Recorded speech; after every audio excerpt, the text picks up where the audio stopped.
Classroom English for Teachers, Part 3.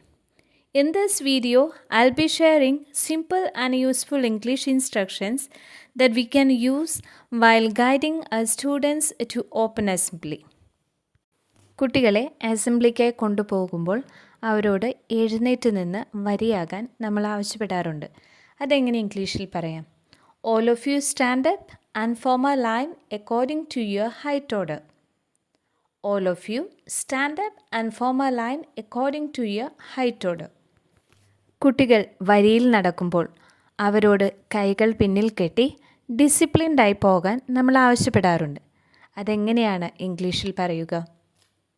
Keep your hands at the back while walking. Keep your hands at the back while walking.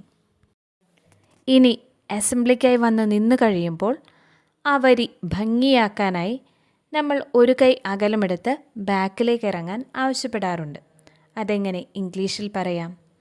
Take 1 arm distance and move back. Take 1 arm distance and move back. പ്രാർത്ഥനയ്ക്കായി കൈകൾ കൂപ്പി നിൽക്കൂ എന്നെങ്ങനെ പറയാം? Join your palms for the prayer. Join your palms for the prayer. ഇനി പ്രതിജ്ഞയ്ക്കായി കൈകൾ മുൻപിലേക്ക് നീട്ടിപ്പിടിക്കണമെന്ന് എങ്ങനെയാണ് ഇംഗ്ലീഷിൽ പറയുക?